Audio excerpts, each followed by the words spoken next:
Faites la connaissance d'Ark, un chevalier squelette surpuissant qui tente de vivre une vie normale en tant que mercenaire dans un monde médiéval fantastique typique, mais avant d'être un squelette obsédé par la fantaisie dans une armure mythique, il était un joueur et fan de catch ordinaire sur Terre, dont la vie était si ennuyeuse que l'auteur n'a même pas pris la peine de la montrer. Ainsi, lorsqu'il s'est retrouvé dans un monde étrange, incarnant son personnage de jeu, il a vérifié son large éventail de compétences avant de voir son reflet dans une rivière, pour découvrir qu'il était un squelette, comme le personnage qu'il avait créé. Après s'être remis du choc, il se rendit à la ville, la plus proche, et réalisa qu'il pouvait avoir faim, même en étant un squelette. Par conséquent, il s'inscrivit à la guilde des mercenaires pour obtenir une licence et gagner de l'argent, et commença sa vie plutôt ordinaire.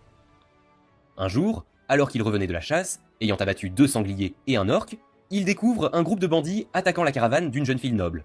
Les bandits avaient déjà tué tous ses gardes et tentaient maintenant de l'agresser. Mais ils se téléportent derrière leur chef, et d'un seul coup d'épée, le tuent, ainsi que 2 autres.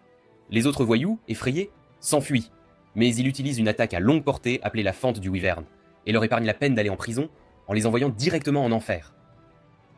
Malgré son immense pouvoir, Ark ne veut pas révéler sa véritable nature au monde, car cela pourrait le mettre en danger. Il décide donc de rester discret et accepte sa première quête, servir de garde à une jeune fille pendant qu'elle cueille des herbes médicinales. La jeune fille est d'abord intimidée par son escorte, pensant que c'était comme un homme travaillant comme chauffeur de taxi dans une Lamborghini, mais elle se sent vite à l'aise et le conduit dans la forêt, lui enseignant les plantes médicinales en chemin. Ark remarque un renardeau à 9 queues, blessé dans les buissons, qui est assez agressif au début, mais comme notre héros l'attrape et soigne sa blessure avec de la magie, il décide de devenir son animal de compagnie, qu'il nomme Ponta. Ils atteignent enfin la partie la plus profonde de la forêt, et depuis une falaise, ils aperçoivent un unique cerisier blanc en pleine floraison. La jeune fille veut cueillir ses fleurs, mais alors qu'elle descend avec enthousiasme et court vers l'arbre, Ark et Ponta remarquent un monstre. C'est Toadzilla, le cousin de Godzilla, un basilic à 6 pattes, et trouvant une proie sans défense devant lui, il essaie de l'écraser pour la transformer en chair hachée. Mais Ark utilise sa compétence de téléportation à courte portée, la marche dimensionnelle, pour la sauver. Toadzilla utilise son souffle empoisonné, et Ark se téléporte à nouveau, réfléchissant à l'étendue des attaques du monstre, et décidant qu'il serait préférable de l'affronter en combat rapproché. Il bloque les attaques de griffes de Toadzilla, mais celui-ci passe ensuite à l'utilisation de sa longue langue. Et je pense que ce monstre rend sa petite amie très heureuse. Ark continue d'esquiver toutes ses attaques, alors Toadzilla s'impatiente, charge son attaque ultime, et lance une vague de pétrification. Alors que toutes les créatures vivantes à portée de l'attaque se transforment en pierre, Ark utilise son bouclier sacré, qui peut annuler tous les effets de statue, pour se sauver lui-même et la jeune fille. Mais maintenant que Toadzilla est encore plus furieux et utilise plus de bras pour le combattre, le chevalier est repoussé. Pour mettre fin rapidement à la bataille, Ark utilise une compétence de haut niveau, appelée Jugement, et crée un cercle magique sous le basilic, et puis il invoque une épée de foudre géante depuis le cercle magique, achevant Toadzilla en un seul coup. La jeune fille est impressionnée, et pense que le chevalier sera célébré comme un héros, mais comme Ark veut rester discret, il lui demande de garder le secret. Il remarque également un anneau rouge et noir sur l'une des pattes de Toadzilla, qui se brise quelques secondes après sa mort. Alors qu'ils retournent au village, Ark aperçoit un sanglier géant et décide d'offrir au village de la viande savoureuse ce soir-là. Il chasse le sanglier et l'apporte au village, leur disant de donner sa peau à la jeune fille et la viander pour tout le monde, cela seul suffit à faire de lui un héros local. Mais alors qu'il est sur le point de quitter le village, la petite sœur de la jeune fille le récompense d'une tiare de fleurs. Alors, quand Ark retourne dans sa chambre à l'auberge et regarde sa récompense, il réalise qu'il y a plus dans la vie que de simplement protéger son propre secret. Et pour les gens qui ont besoin de son aide, il travaillera encore plus dur dès demain.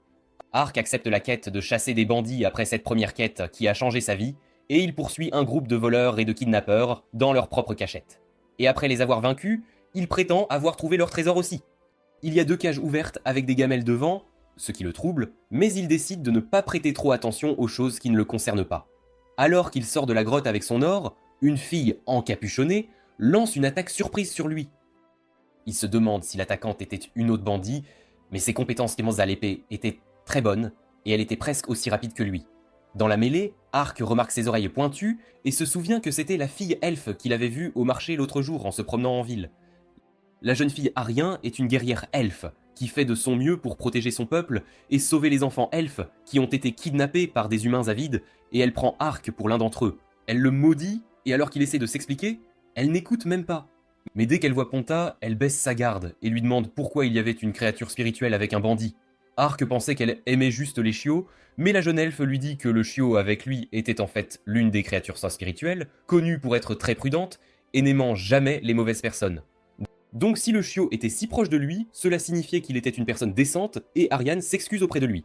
Elle lui raconte comment des bandits ont kidnappé des elfes pour les vendre comme esclaves, et Arc réalise à quoi servaient les cages à l'intérieur de la grotte. Elle veut vérifier la grotte, et il lui dit qu'elle n'y trouvera rien. Il lui propose de l'aider dans sa quête, mais elle lui dit de ne pas se mêler de leurs affaires, et part sans même échanger de nom. Mais le joueur en Arc n'a pas l'intention d'abandonner, car il sait que c'est un événement où il aidera une belle fille et la recrutera dans son groupe. Le lendemain, il utilise la marche dimensionnelle pour se téléporter dans la forêt dense où les elfes étaient censés vivre. Et là, il entend des voix humaines. Un groupe de bandits kidnappait des enfants elfes, et leur chef était un gamin gâté nommé Udolan. Ils avaient capturé 4 elfes, et quand l'une d'elles a regardé Eudalan, il l'a tourmentée, la faisant supplier, puis la poignardant. Arc en avait assez vu, et il est furieux que les bandits traitent les elfes comme moins que des humains. Mais avant qu'il ne puisse intervenir pour secourir les enfants, Ariane bondit soudainement sur les humains de nulle part et en tue 2 d'un seul coup. Un bandit dit à Eutolan qu'elle était une elfe noire, et s'il l'attrape, elle pourrait rapporter un prix élevé. Alors il ordonne à ses hommes de la capturer. Alors qu'il marche vers elle avec un sourire effrayant, elle se fraye un chemin à coups de hache et d'épée. Elle vainque la plupart des bandits, mais Eudelon lui crie alors de ne pas bouger si elle veut que les enfants vivent. Voyant qu'il tenait les enfants en otage, Ariane ne put que le maudire. Mais elle était impuissante alors que les bandits tentaient de la molester. Il est temps pour le héros d'apparaître, et Arc surgit soudainement derrière Eudelon, le projetant au loin avec un mouvement appris de la WWE et le claquant contre un arbre. Ariane est plus impuissante et tue le reste des bandits avec une rage redoublée. Elle essaie de libérer les enfants, mais la porte est verrouillée, et alors qu'Arc lui propose de l'aider, elle est toujours arrogante. Mais il dit que la sécurité des enfants était plus importante que le fait que ce soit un problème personnel des elfes, et il brise la serrure à main nue. Les enfants ont peur de lui, et courent vers Ariane. Et alors qu'elle les réconforte, elle voit qu'ils ont été forcés de porter des colliers mangeurs de mana pour les empêcher d'utiliser leur magie spirituelle. Ariane réalise que c'est pourquoi personne n'a pu s'échapper, mais elle-même ne peut pas briser le collier pour l'instant. Arc utilise son sort anti-malédiction et retire les colliers de la jeune fille blessée, la guérissant même. Ariane est choquée et elle réalise qu'aucun chevalier normal ne pourrait avoir un éventail de compétences aussi large. Pendant qu'elle est occupée à réfléchir, Arc a libéré tous les enfants, et ils sont maintenant très amicaux avec lui. La jeune elfe invoque alors un oiseau appelé le volatile chuchoteur, qui agit comme un pigeon voyageur et un enregistreur vocal, et envoie un message concernant les enfants secourus, demandant à quelqu'un de venir les escorter jusqu'au village. Bientôt, 2 gardes elfes arrivent, et ils emmènent les enfants en sécurité, et Arc leur dit que s'ils sont un jour en difficulté, il les sauvera à nouveau. Arion le qualifie de personne étrange, mais dans le bon sens du terme. Elle dit qu'il était le premier humain décent qu'elle ait rencontré, qui ne faisait pas de discrimination envers les elfes, et en plus de cela, il pouvait utiliser tant de types de magie, y compris la légendaire magie de téléportation. Ils se présentent tous les deux correctement, et la jeune elfe le remercie de l'avoir aidé et d'avoir sauvé les enfants. Puis quelqu'un lui envoie l'oiseau messager vocal, et alors qu'il parle, Arc est stupéfait. Le message vient d'un autre elfe, qui dit à Ariane qu'il a trouvé l'emplacement des enfants kidnappés, et il l'appelle à le rejoindre en ville et à l'aider dans l'opération de sauvetage. Elle réfléchit un instant puis demande à Arc si elle pouvait l'engager comme mercenaire tout de suite. Elle dit qu'elle n'a jamais fait confiance à un non-elfe auparavant, mais qu'elle prendrait le risque avec lui, et Arc accepte rapidement l'accord. Il utilise son sort de téléportation à longue portée, portail, pour se déplacer vers une falaise, et l'elfe pense que cette capacité sera très utile dans leur mission. De là, ils marchent jusqu'à la ville, où ils attendent, dans une ruelle sombre, l'elfe nommé Danka, qui les avait appelés là. Danka est un homme sérieux, sans fioritures, avec des yeux effrayants et une voix très silencieuse, et contrairement à son nom, il ne fait pas de même Dank. Son regard froid effraie Arc, même quand Ariane les présente, et il ne lui prête même aucune attention. Ils se sont mis à l'écart, même lorsqu'ils vont au restaurant pour parler davantage de leur plan, où Arc apprend que les 2 elfes partageaient le nom de famille Maple, qui était le nom de leur ville, dans la grande forêt du Canada. Le hockey sur glace est-il le sport national des elfes? Arion lui demande de manger, mais il refuse l'offre, car s'il leur montrait son visage, il l'attaquerait avant même qu'il n'ait la chance de s'expliquer. Mais Donka ne prend même pas la peine de parler avec Arc.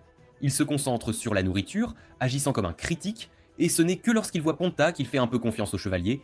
Il dit ensuite qu'il a trouvé l'emplacement des enfants, et il prévoit de passer à l'action la nuit. Puisqu'ils doivent attendre jusque-là, Arc dit qu'il reviendra après avoir terminé ses corvées.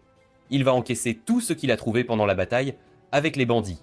Et avant de rejoindre les elfes, il décide de manger. Il achète ses choses préférées et s'assied dans une rue sale pour manger, ce qui est toujours plus hygiénique que la plupart de vos chambres, où vous passez 90% de votre temps.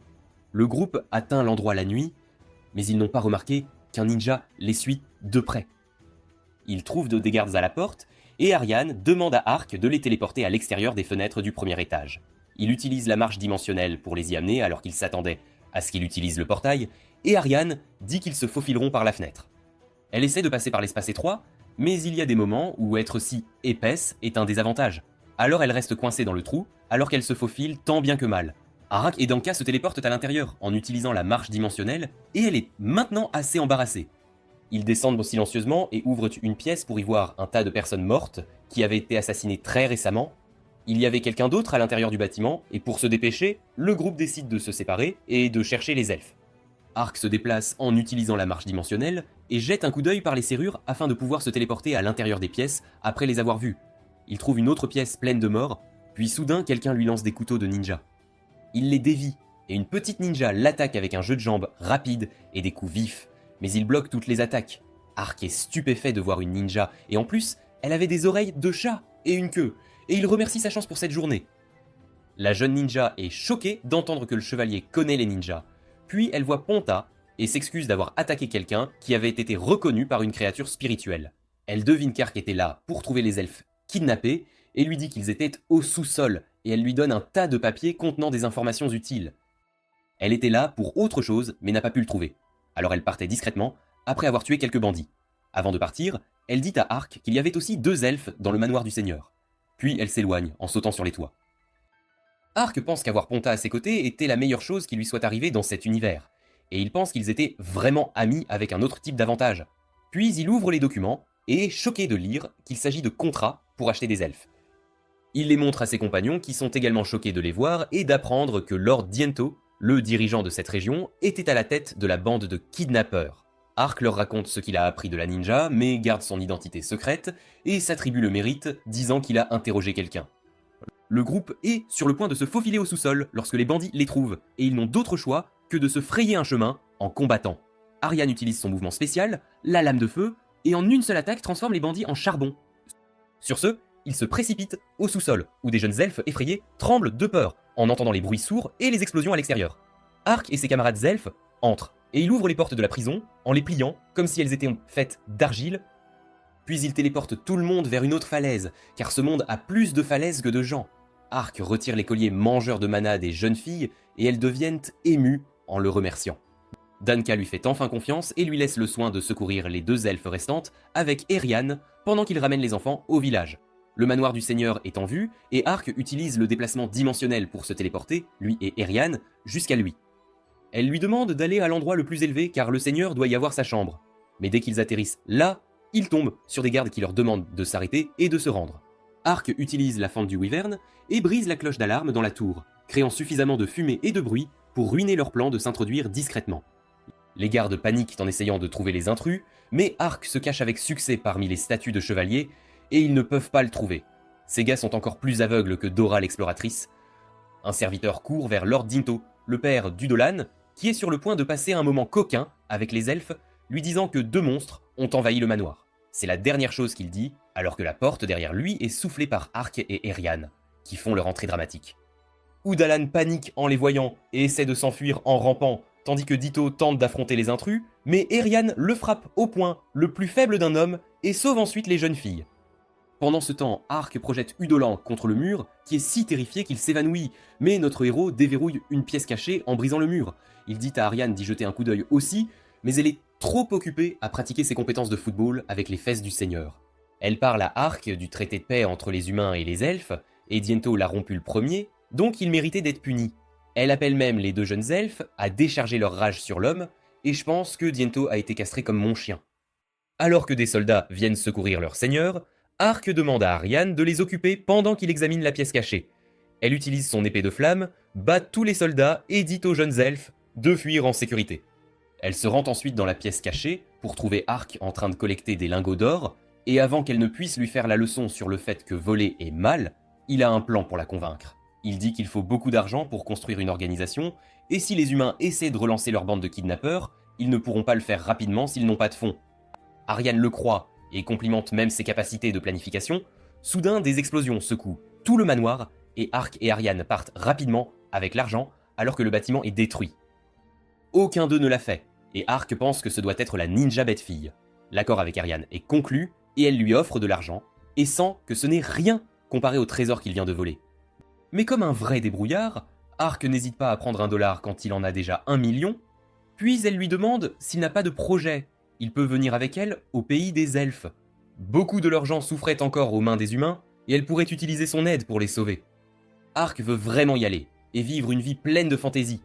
Mais il agit avec doute, demandant si les elfes accepteront un étranger. Ariane répond qu'elle fera de son mieux pour s'assurer qu'il obtienne la permission des anciens, mais Ark dit qu'il ne peut pas enlever son armure, même s'ils en ont besoin pour vérification.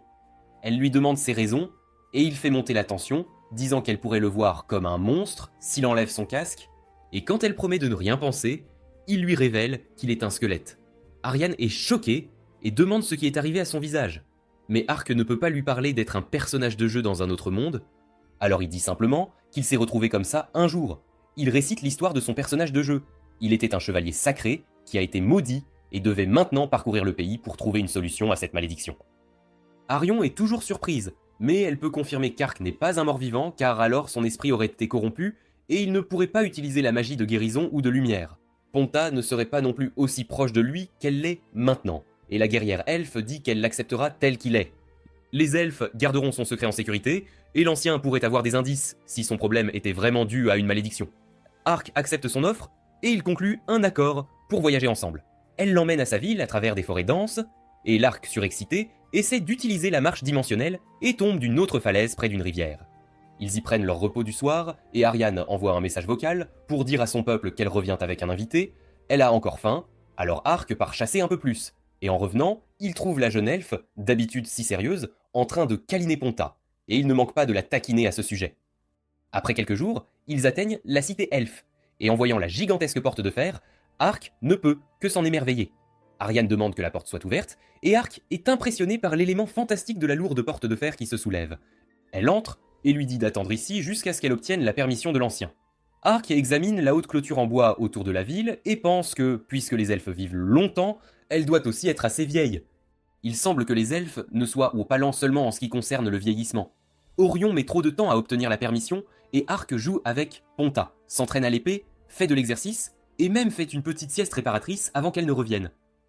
Heureusement, elle a obtenu la permission et l'appelle à l'intérieur, et le chevalier découvre que la ville elfe ressemblait à un village agricole. Mais les maisons géantes en forme de gousse semblaient avoir été conçues par un designer. Au centre de la ville se trouvait un arbre géant qui était la maison et le bureau de l'ancien de la ville. Ariane emmène Ark auprès de l'ancien d'Elian et de son épouse, Glénis, qui l'accueille chaleureusement et le remercie d'avoir pris soin de leur fille. Ce n'est que maintenant qu'il apprend qu'Eriane était la fille de l'ancien, et elle ne lui en avait jamais rien dit. Glénis prétend n'avoir que 170 ans, alors qu'elle en a plus de 240, et cette habitude agace Eriane. Ark est choqué de confirmer que les elfes vivent vraiment très longtemps, car elle ne semblait pas avoir plus de 30 ans. L'aîné remercie Ark d'avoir aidé les elfes, puis il se tourne vers sa fille et lui demande pourquoi elle a attaqué la maison d'un noble, alors que leur mission était uniquement de récupérer les elfes enlevés. Elle ne peut pas lui donner de réponse satisfaisante, mais Ark intervient et explique les détails de ce qui s'est passé autour d'une tasse de thé. L'aîné d'Ilion déclare qu'il rapportera cela à la convention des anciens elfes demain, et leur montrera également les contrats de vente d'esclaves elfes qu'Ark a trouvés. Une fois les affaires seront terminées, Glénis apporte de la nourriture, et tandis que tout le monde commence à manger, Ark est nerveux, ne sachant que faire. Ariane lui dit de ne s'inquiéter de rien, et Dylan ajoute qu'il a tout entendu sur sa condition, et que les 3 membres de sa famille garderaient sans les son secret. Ark est convaincu, et il retire son casque avec hésitation, avant de manger avec quelqu'un d'autre pour la première fois depuis des semaines. Le lendemain matin, il se réveille dans un lit confortable, sans son armure, et Ponta utilise sa poitrine vide comme un bon endroit pour se reposer. Quand Ark sort, il apprend des anciens que Dylion et Ariane étaient déjà partis assister à la convention des aînés.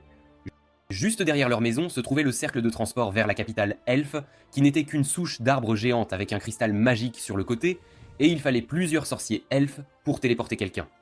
Dylion et Ariane arrivent dans la capitale, qui grouille d'activité, et se dirigent directement vers le quartier général, où tous les autres anciens se sont rassemblés. Le chef élu de tous les anciens demande à Dylan ce qu'il a découvert sur les récents enlèvements, et il lui fait un rapport détaillé. Les anciens sont horrifiés en apprenant la vérité, et ils pensent que c'était une cause justifiable de faire la guerre aux humains, comme ils l'avaient en fait il y a 600 ans. Mais aucun humain ne se souvenait clairement de cette guerre maintenant, car ce qui n'était qu'une génération pour les elfes était une longue histoire pour eux. Après cette guerre, ils avaient fait un pacte de ne pas se nuire mutuellement, et maintenant les humains l'avaient rompu. Mais prendre une décision à la hâte n'était pas une bonne idée. L'un des anciens suggère d'envoyer une plainte au royaume des rongeurs, avec qui ils avaient fait le pacte. Mais l'aîné guerrier dit qu'ils n'ont pas besoin de se justifier auprès des humains. De plus, ils pourraient utiliser des ruses légales pour convoquer ceux qui sauvent les enfants enlevés et les punir d'avoir attaqué la maison d'un noble. Le chef des anciens est également d'accord avec cela, et il ordonne que les opérations de sauvetage des elfes enlevés se poursuivent avec une prudence accrue et qu'ils surveillent également les activités des humains. Alors qu'Irian et son père rentrent de la réunion, elle se sent mal à propos de ces actions imprudentes qui ont compliqué leur position. Mais Dilion l'assure qu'elle a fait ce qu'il fallait pour sauver leur peuple. Puis ils commencent à parler d'autre chose, et Arien apprend que sa sœur aînée, obsédée par le combat, va bientôt se marier. Elle est choquée en entendant cela, et ne peut même pas imaginer sa sœur avec un homme quand Evelyn, la sœur dont elle parlait, la plaque soudainement, commence à la câliner et ignore son père. Après avoir eu sa part de câlins, Evelyn dit qu'elle est fière d'Erian d'avoir sauvé tant d'elfes. Entendre ces mots ne réconforte pas Erian, car sa sœur était l'une des meilleures guerrières elfes, et Erian souffrait d'un complexe d'infériorité en se comparant à un génie. Alors elle change de sujet et l'interroge sur son mariage, et Evelyn demande à sa sœur si elle aime quelqu'un. Elle répond qu'il n'y a pas d'homme dans sa vie, mais rougit ensuite en pensant à Arc, et sa sœur la taquine en disant que si quelqu'un veut l'épouser, il devra être plus fort qu'elle. Ariane lui demande de dire simplement qu'elle ne veut pas qu'elle se marie dans cette vie, et Evelyn éclate de rire. Il semble que l'homme qu'elle a en vue n'aura pas la tâche facile pour battre sa sœur. Alors qu'Arc fait le tour du village, où tout le monde se méfie de lui et seules les filles qu'il a sauvées sont ses amies, Glénis lui demande de s'entraîner un peu avec elle. Ils se font face avec des épées d'entraînement, et Arc se demande si la femme au foyer sera capable de le combattre. Mais elle dit avoir enseigné ses compétences à l'épée à Erian. De plus, elle était une elfe noire, bénie de merveilleuses capacités physiques, et ressentant le besoin de tester quiconque lui semblait fort. Et elle veut tellement voir si le compagnon de sa fille est assez fort pour la protéger. Arc accepte ses raisons, et le combat commence, Glenny faisant le premier mouvement. Elle submerge Arc avec ses attaques rapides de face, puis apparaît derrière lui pour le faire trébucher. Il tombe au sol et elle pointe sa lame vers lui, disant que ses mouvements étaient ceux d'un amateur et lui donnant des conseils et astuces pour s'améliorer. Elle lui dit de se relever pour le deuxième round, et Arc est excité d'apprendre de véritables compétences de combat d'une experte. La femme au foyer joyeuse et d'apparence inoffensive le bat 100 fois de la manière la plus humiliante. Mais il se relève toujours et lui fait face. Enfin, il pense avoir trouvé une opportunité de la surprendre en utilisant la marche dimensionnelle. Mais même s'il arrive derrière elle, elle est assez rapide pour le maîtriser sans aucune difficulté. Mais même après être si douée, elle n'est plus qu'une femme au foyer, et commence à s'inquiéter de ce qu'elle va cuisiner pour le dîner en laissant Arc gisant dans la poussière, où il dit que les statistiques élevées ne sont pas tout, et que la véritable expérience de combat est la chose la plus précieuse. Une fois rentré chez lui, il apprend que les elfes ont un bain dans leur maison, et il a vraiment envie d'y entrer. Il emmène Ponta avec lui, la lave et se plonge dans l'eau pour un plaisir qui fait frissonner les os. Comme les bains étaient rares et un luxe dans ce monde, c'était la première fois qu'il en prenait un ici, et ses os se sentaient plutôt bien. Alors qu'il profite de son bain avec son animal, l'insouciante Ariane est également rentrée chez elle, et elle se dirige vers le bain sans vérifier si quelqu'un s'y trouvait. Et comme par hasard, il n'y a pas de porte dans les salles de bain, car qui se soucie de l'intimité ? Elle est choquée de voir un squelette dans sa baignoire, et n'écoute pas Arc qui essaie de lui dire que c'était lui et elle le projette au loin. À table, tous deux sont embarrassés parce que l'autre les a vus sans vêtements. Mais cela ne devrait pas importer à Arc, car il n'a rien à cacher. Puis Dylan arrive et commence à parler avec Arc de ce que les anciens ont décidé. Il voulait l'engager pour aider Ariane à secourir les elfes enlevés. De plus, comme ils n'avaient pas beaucoup d'argent pour payer quelqu'un d'aussi riche que lui, ils ont décidé d'échanger des informations précieuses qui pourraient l'aider à briser sa malédiction. Dylan lui dit qu'il y avait une source chaude près de la couronne du Seigneur qui était censée briser toutes les malédictions des personnes qui s'y baignaient. Arc lui demande ce qu'était la couronne du Seigneur, et l'elfe lui raconte une longue histoire sur les nombreux types de créatures draconiques dans le monde, et que les plus fortes d'entre elles étaient les seigneurs dragons. La couronne du Seigneur était un type rare de grand arbre qui poussait partout où un seigneur dragon établissait sa demeure, et une grande variété d'esprits vivaient en son sein et autour. conférant à ses feuilles et à ses fruits des capacités miraculeuses. Mais c'était aussi un endroit très risqué à pénétrer, car si quelqu'un dérangeait les esprits, ils éveilleraient la rage du Seigneur Dragon. Ariane dit qu'entrer dans la couronne du Seigneur est dangereux pour les humains, mais les elfes peuvent obtenir la permission des esprits d'y entrer, et ils peuvent l'organiser pour Ark aussi. Dililan demande si l'information était suffisante pour un paiement, et Ark répond que c'était plus que suffisant. Mais alors qu'il est au lit, il se demande s'il était vraiment maudit. L'histoire qu'il a racontée à tout le monde était une information de personnage aléatoire qu'il avait mise parce que c'était un jeu de rôle, mais il se demande si c'était vraiment vrai. Alors il pense que si c'était une malédiction, il pourrait se purifier en utilisant son sort anti-malédiction, qui était efficace aussi contre les malédictions de rang moyen. Il connaissait aussi des sorts plus puissants, mais ils endommageaient les morts vivants, des risques. Alors Ark décide d'essayer l'anti-malédiction sur sa main, et étonnamment, le sort fonctionne, et sa main se transforme en main humaine. Il est choqué et s'exclame bruyamment, mais l'effet disparaît en 5 secondes et sa main redevient un os. Ark essaie encore et encore, car il a désespérément besoin de sa main droite la nuit, et après avoir lancé le sort toute la nuit avec le même résultat, il est épuisé. Le lendemain, lui et Arians partent tôt le matin pour la capitale du royaume de Rodan, afin de trouver les personnes dont les noms étaient mentionnés dans les contrats de vente d'elfes. Il ne peut penser qu'à la nuit dernière, et il a confirmé qu'il était un squelette à cause d'une malédiction qui ne cesse de revenir comme une ex-toxique. Peu importe combien de fois il la purifie.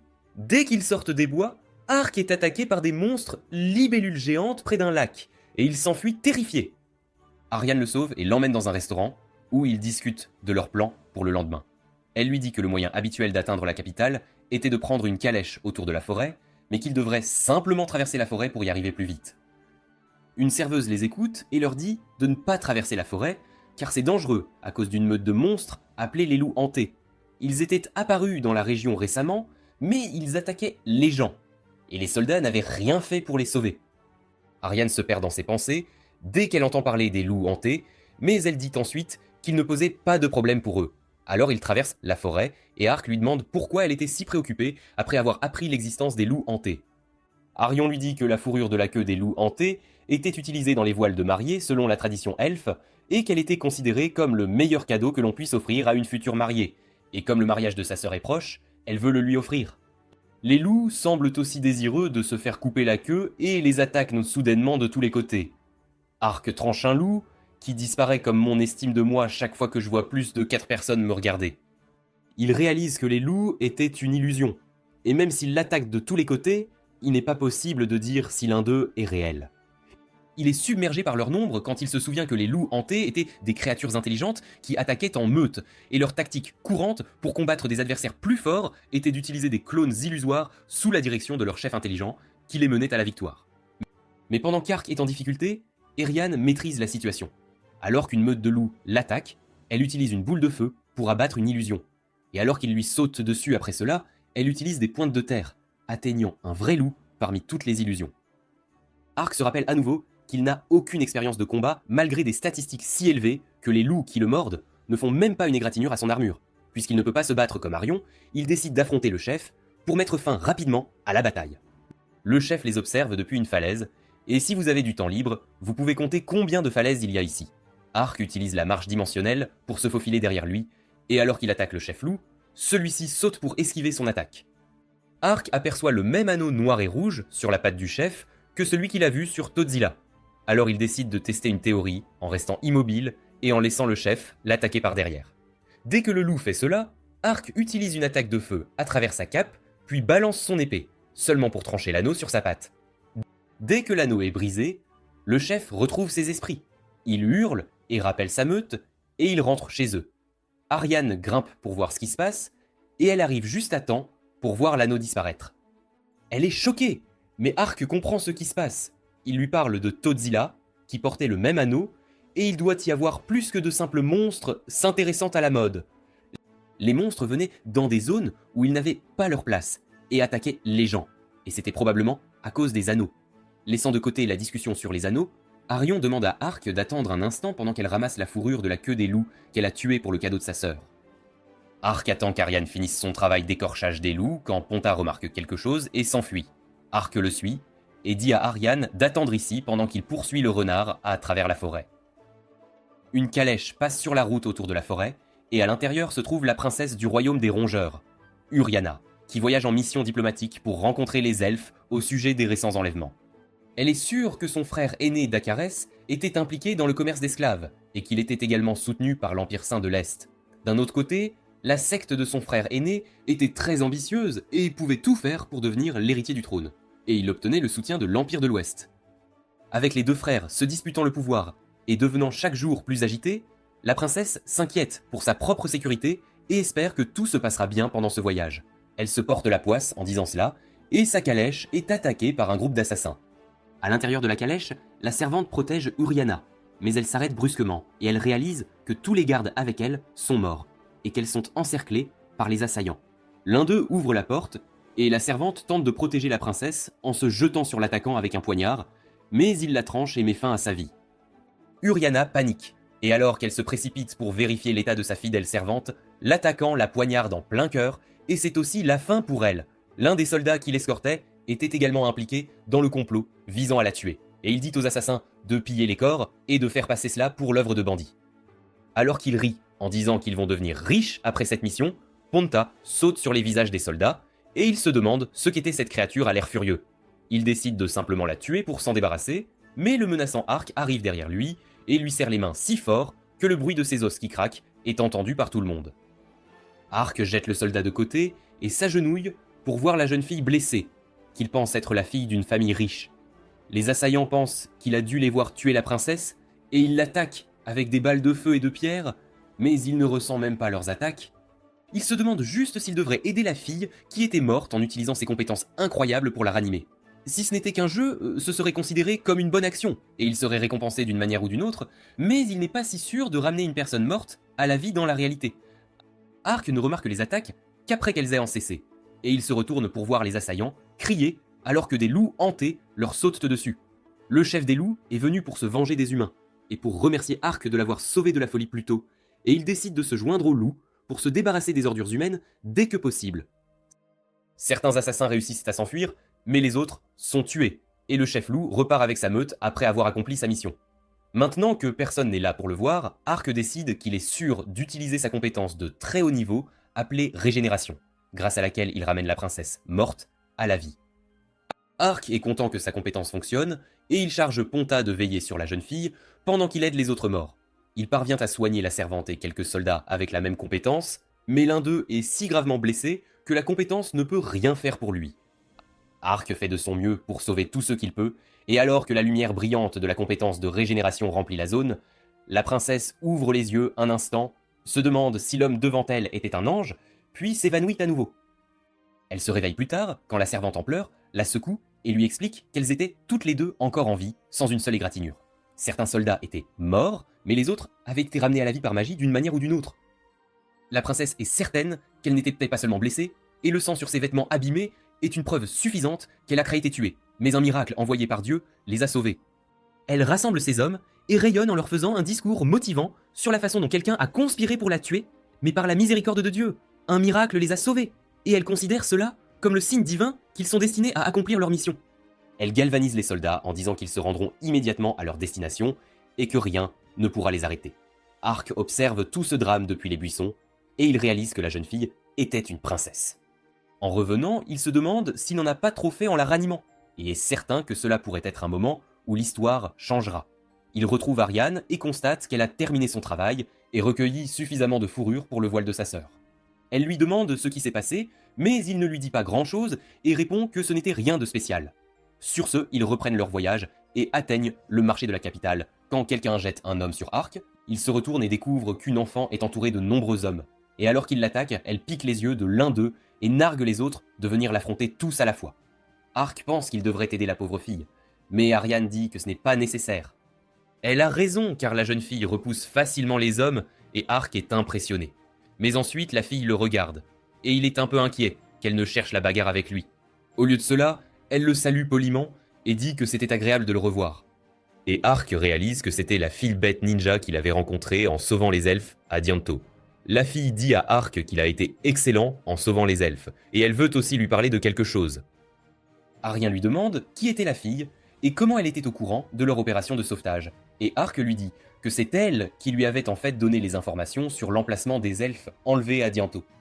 La jeune fille se présente ensuite comme Chiom du clan Jinshin et dit qu'elle est l'une des 6 meilleures ninjas de son village caché. Pour le reste de leur conversation, le groupe réserve une chambre où le côté intérieur d'Ark se révèle, car il pense qu'une vraie ninja poilue est le summum de la fantaisie. Mais ensuite, tout le monde se présente formellement, et Chiom va droit au but, demandant à Ark pourquoi il l'a appelé ninja lors de leur première rencontre. C'est parce qu'il sait ce que sont les ninjas, mais cela révélerait qu'il vient d'un autre monde, et il ne le dit pas. Au lieu de cela, il répond que dans son pays, les espions et les assassins s'habillent comme ça, et qu'on les appelle aussi des ninjas. Chiom pense qu'Ark doit venir du même pays que leur grand fondateur, qui est venu dans ce royaume il y a 600 ans, et est maintenant une légende. Ark réalise que le fondateur des ninjas venait aussi du Japon, et qu'il a dû fonder un culte après s'être retrouvé propulsé dans ce monde. Mais ensuite, Arion demande à Chiom de quoi elle veut parler avec Ark, et la fille ninja devient sombre en disant qu'elle veut son aide. Les hommes bêtes faisaient face aux mêmes problèmes que les elfes. Les humains les enlevaient et les vendaient comme esclaves. Chiom et d'autres ninjas étaient en mission pour les sauver, et ils préparaient quelque chose de grand pour lequel ils avaient besoin de puissance supplémentaire. Elle est vraiment désespérée et dit qu'elle leur offrira les informations sur les elfes enlevés en paiement pour avoir aidé son peuple. Mais Ark répond qu'il est déjà sous contrat avec les elfes en ce moment, et qu'il a besoin de leur approbation pour prendre un autre travail. Chiom est triste, mais Ariane lui demande si elle a été entraînée dès son plus jeune âge pour sauver son peuple. Et la fille ninja affirme que c'était sa seule mission. Ariane sent qu'elles sont toutes les deux pareilles, et dans ce sentiment de solidarité, elle accepte de l'aider car elle connaît ce besoin profond d'aider les siens. Elle demande à Chiom quel était leur plan, et celle-ci les mène au site d'action à travers une forêt. Ark lui demande si leur fondateur était aussi un homme bête, mais Chiom répond qu'il était un humain d'un autre pays, et son nom était Enzo. Il a d'abord servi d'espion pour l'Empire, mais ensuite il a vu les injustices subies par les hommes bêtes et les a aidés prenant certains d'entre eux comme élèves et fondant le clan Jinshin.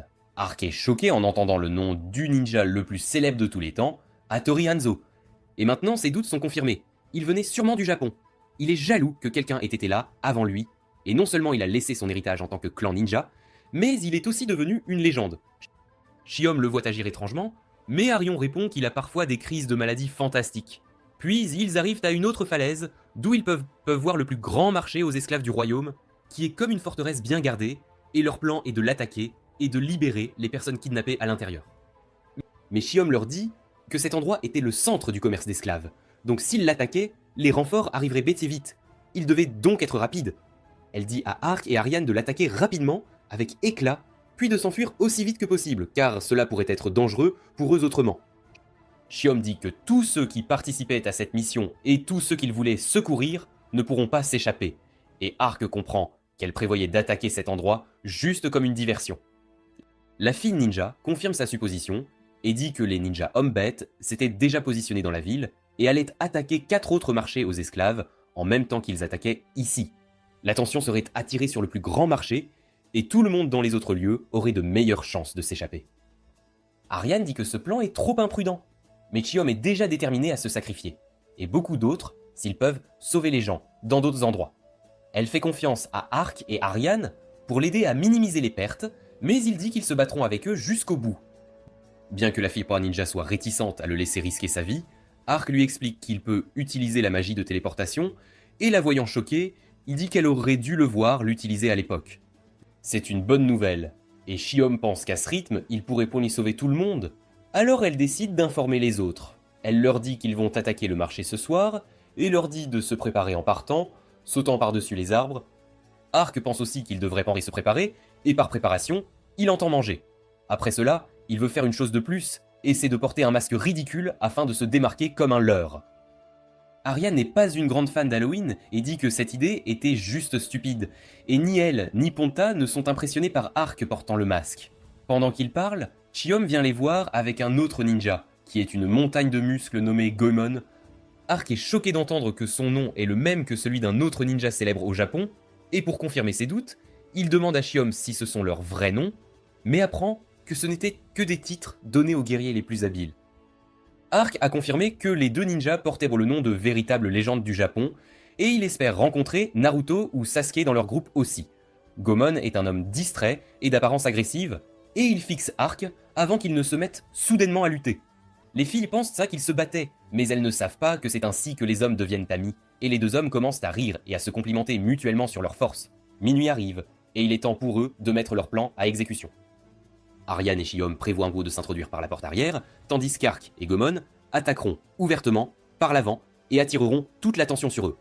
Ils se séparent pour faire leur part, et les deux hommes costauds approchent les gardes endormis de front, qui reconnaissent l'un d'eux comme un homme bête, mais sont confus par l'étrange créature masquée. Ils leur disent de s'arrêter, mais alors qu'Ark et Goemon s'approchent d'eux, ils décident qu'il est temps de faire le spectacle. Le ninja musclé utilise un ninjutsu de style terre pour créer des pointes rocheuses sur son épaule, qu'il utilise pour faire exploser la porte avec l'aide d'Ark. Tous les soldats sortent en courant pour les affronter, et Ark les repousse comme s'ils étaient de petites poupées. Goemon utilise un autre jutsu et transforme son corps en acier, brisant les armes des soldats qui l'attaquent. Les soldats ont peur des deux monstres et reculent, et Ark saisit cette chance pour surpasser le ninja.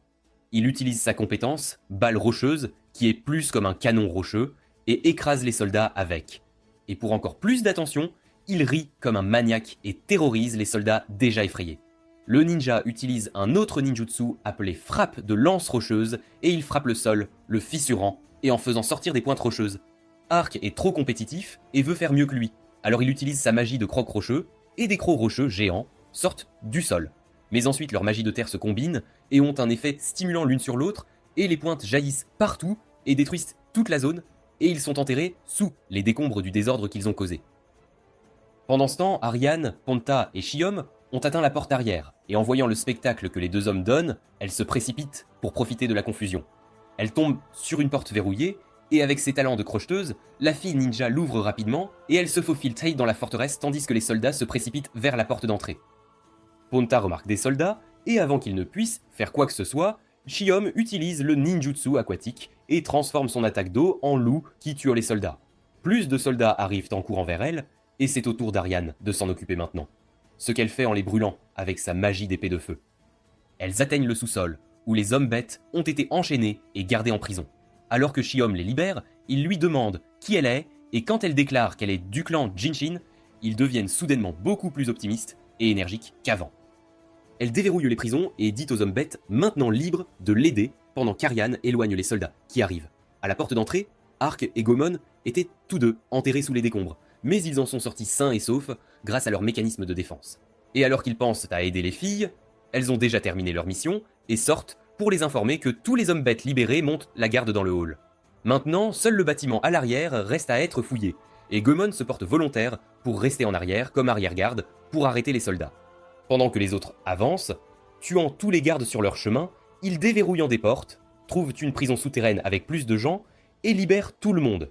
Il y a une cellule qui sent particulièrement mauvais, et alors que Chiom entre pour voir ce qu'il y a dedans, elle voit un tas de ses proches morts. Les autres hommes bêtes leur disent que les blessés et les malades ne pouvaient pas être vendus et étaient laissés à mourir dans un état si pitoyable. Alors que tout le monde pleure, Ark est furieux aussi. Mais il décide de faire sortir les survivants de cet endroit avant de pleurer les morts. Toutes les personnes qu'ils ont libérées se rassemblent, et Ark les téléporte dehors en utilisant la porte. Après que tout le monde soit évacué en toute sécurité, Chiom apprend que la mission a également réussi dans d'autres endroits. Maintenant, Ark prévoit de retourner à la forteresse et de régler l'affaire une fois pour toutes. Il se téléporte à côté de Goemon, qui tient toujours bon malgré ses graves blessures. Il dit qu'ils devraient anéantir la vermine humaine ensemble, et ils utilisent leur mouvement combiné de crocs crocheux et de lances de terre pour détruire tout le marché aux esclaves. Ils y mettent feu, et Ariane et Chiom le regardent depuis une autre falaise, mais vous avez probablement déjà deviné la partie de la falaise. Puis Ark se téléporte vers elle, avec les corps qu'ils n'avaient pas pu ramener la première fois, et Ariane les incinère pour leur offrir des funérailles dignes. Alors que les corps brûlent, leurs esprits deviennent libres et s'envolent vers le ciel, et Chiom jure de devenir encore plus forte pour que personne d'autre ne souffre ainsi. Une fois leur mission accomplie et tout le monde parti, Ark et Goemon renforcent leur lien en luttant à nouveau, tandis que les filles parlent de libérer leur propre peuple de l'oppression. Le lendemain, ils font du bateau dans la capitale, où les ninjas leur donnent les informations promises. Chiom dit que les gens qui ont acheté les elfes comme esclaves les ont emmenés à l'Empire sacré de l'Est, et quand Ariane entend le nom de l'Empire sacré, elle devient sérieuse. Elle informe Danka et les autres des nouvelles informations en utilisant un oiseau messager vocal, puis se dirige vers l'Empire avec Ark. En chemin vers l'Empire, ils s'arrêtent un instant dans le désert, où une immense volée de wyverns couvre le ciel.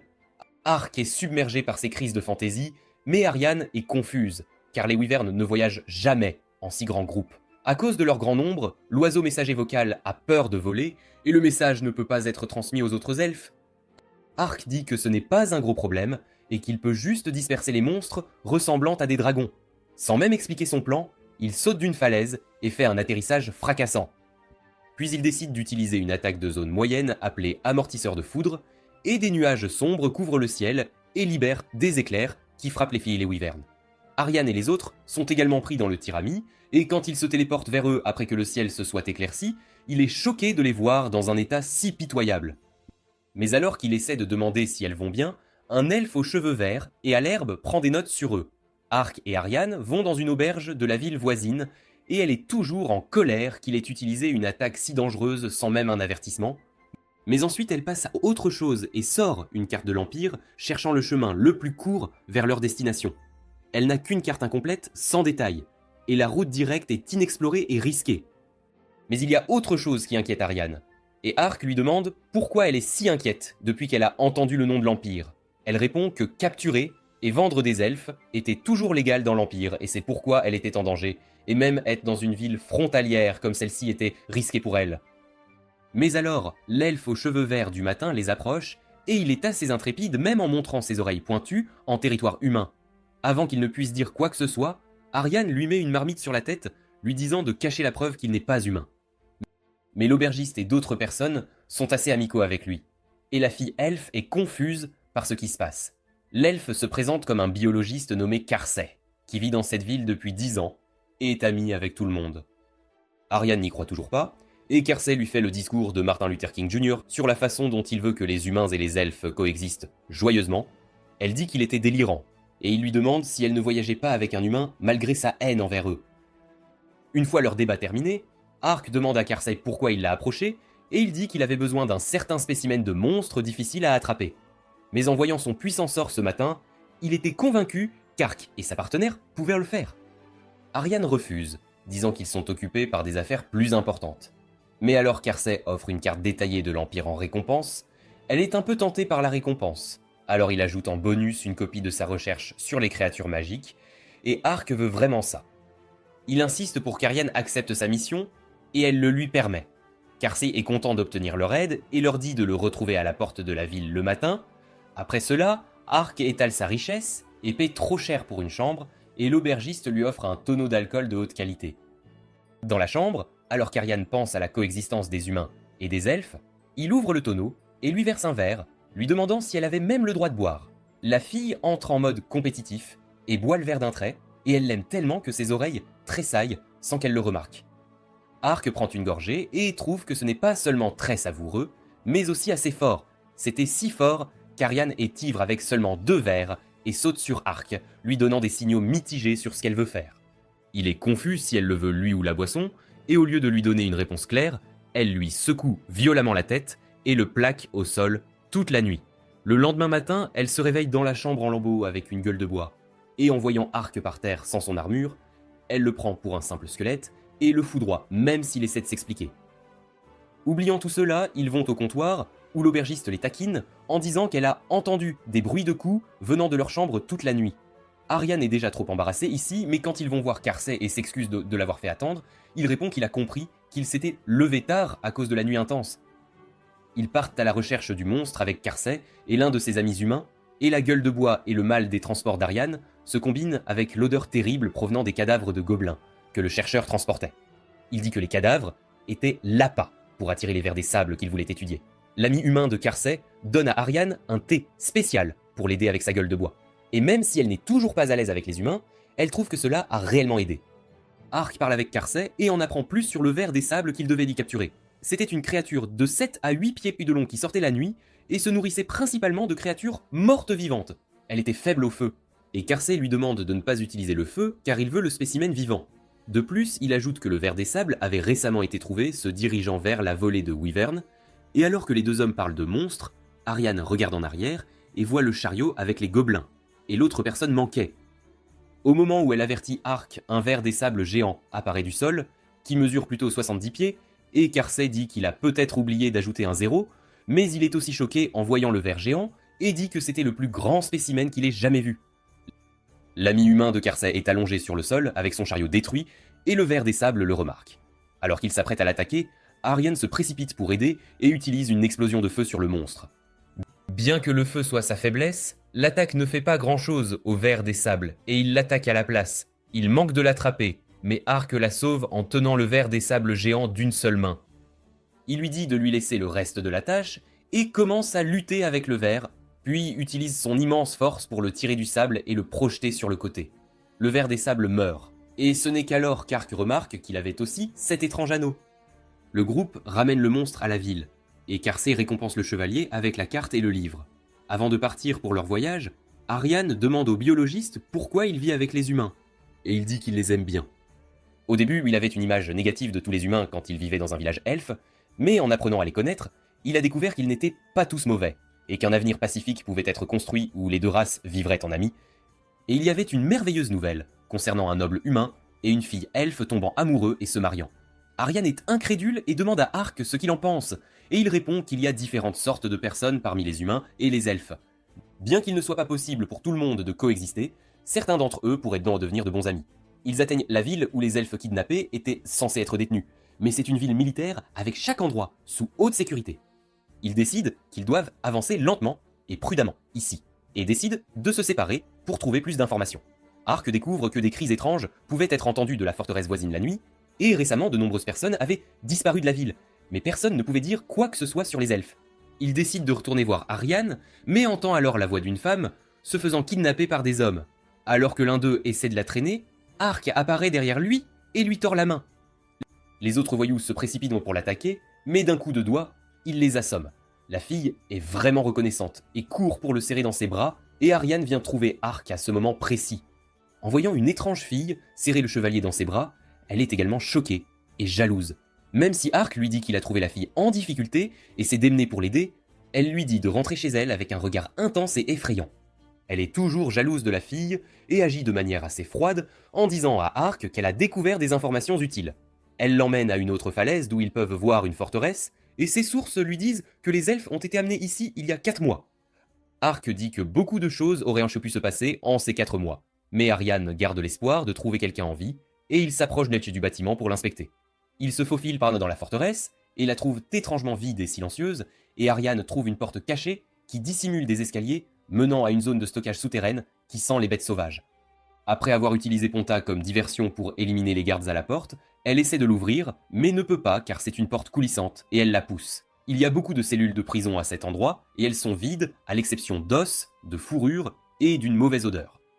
Il trouve la porte suivante, et alors qu'Ark l'ouvre, il se retrouve dans une immense grotte souterraine soutenue par de nombreux piliers. Un dresseur de monstres, trop confiant et arrogant nommé Fumba, était celui qui était en charge de cet endroit. Et il sort, en sentant la perturbation, et au moment où il voit Aryan, il la revendique. Il dit qu'elle est sa femme maintenant, et lui ordonne de tuer le chevalier. Ark est choqué quand Aryan suit vraiment ses ordres, et l'attaque, et elle ne s'arrête pas même quand il essaie de la secouer pour la sortir de là. Il demande à Fumba ce qu'il a fait à son ami, et pendant qu'il était occupé à parler, la fille elfe le soulève, et le plaque au sol en utilisant son mouvement Kotodwebui préféré. À ce moment-là, il réalise que c'était une sorte de malédiction ensorcelante. Et il utilise le sort anti-malédiction sur elle, mais cela n'a aucun effet, et Aryan continue de l'attaquer. Sa conscience a été détournée, et elle se retrouve devant sa sœur, qui lui dit qu'elle est faible et doit s'entraîner dur. Il lui dit de se battre dans le rêve, et Aryan se bat, avec Ark dans la vraie vie. Il continue de la maudire, mais elle continue de l'attaquer sans s'arrêter. Ark réalise que son sort fonctionne, mais quelque chose relance le sort de contrôle mental sur Aryan presque immédiatement. Il est certain que le dresseur de monstres n'est pas celui qu'il fait lui-même. Et alors que la fille elfe le frappe, il voit une paire d'yeux dans l'ombre derrière sa tête. Ark demande à Ponta de s'en occuper, et le chiot saute dans la capuche d'Aryan et en sort un diablotin, un monstre qui pouvait utiliser de puissantes illusions. Ponta le jette dehors, Ark le tue en utilisant son sort de flamme, et Aryan perd connaissance. Fumba est impressionné par les connaissances spéciales et la rapidité d'esprit d'Ark, alors il se présente correctement, disant qu'il est d'un clan de dresseurs de monstres et le plus habile d'entre eux tous. Il a quitté son village pour se faire un nom dans le monde, capable de dompter tous les monstres. Ark n'a aucun doute sur ses dires en voyant les anneaux à sa main, réalisant qu'il était le coupable derrière Todzilla, les loups et le ver des sables géants. Fumba se prépare au combat, invoque son garde, un tigre blanc géant, et dit à Arc qu'il sera son dîner. Mais il met Arion à l'abri dans un coin tranquille, et avant de se battre, il a une question pour le dompteur de monstres. Il lui demande ce qu'il est advenu des elfes enlevés, amenés ici il y a 4 mois, et Fumba rit, disant que la plupart ont été utilisés dans les expériences de l'Empire, et ceux qui lui restaient ont été donnés à ces bêtes après qu'il se soit bien amusé avec eux. Alors qu'il se moque de leur mort, Arc entre dans une rage folle, et d'un seul coup, il en finit avec le tigre géant. Il maudit Fumba, affirmant avoir vu toutes sortes de scélérats durant son court voyage, et être resté calme malgré leurs actes maléfiques. Mais le dompteur de monstres était le pire de tous, et ses actions avaient rendu Arc trop furieux pour penser rationnellement. Fumba se moque de lui, le narguant qu'il était bien trop arrogant, et qu'il devrait tuer bien plus de monstres avant de l'atteindre. Il invoque le reste de ses familiers avec son fouet, et ce sont toutes sortes de monstres qu'Arc n'a jamais vus. Sur l'ordre de Fumba, ils attaquent Arc, mais ils les tranchent tous comme s'ils jouaient à Fruit Ninja dans la vraie vie. Fumba continue d'ordonner aux monstres d'attaquer Arc de tous côtés, et il continue de les abattre. Mais il oublie de faire attention à la sécurité d'Orion, et panique quand le dompteur de monstres le pointe vers l'ogre géant qui allait l'attaquer. Mais avant qu'il ne puisse faire quoi que ce soit, la ninja Chiom arrive sur les lieux et les piège. Fumba pense que même si le chevalier a du renfort, c'est inutile car il a plus de monstres, mais Chiom lui dit qu'il n'a plus aucun monstre sous son contrôle. Goemon et d'autres ninjas étaient dans cette base, et ils s'étaient occupés de tous les monstres. Arc lui demande comment elle est arrivée là, et elle lui dit qu'elle a tout raconté à Ariane sur cet endroit, ce qu'elle ne lui avait pas dit par jalousie. Mais leur conversation est interrompue par un fort tremblement de terre, et Fumba rit, disant que son atout maître l'a réveillé, car son dîner était en retard. Il dit à Arc qu'il va lui montrer son chef-d'œuvre, et qu'il s'occupera d'eux rapidement.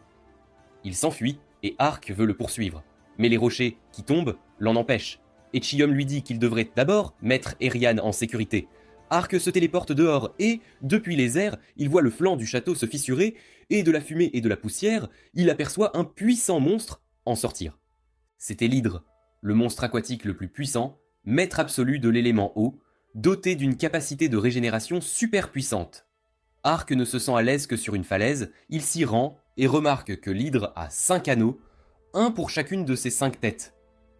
Chiom dit que l'hydre était surnommé le monstre destructeur de nations, et elle ne peut croire qu'un simple humain puisse la contrôler.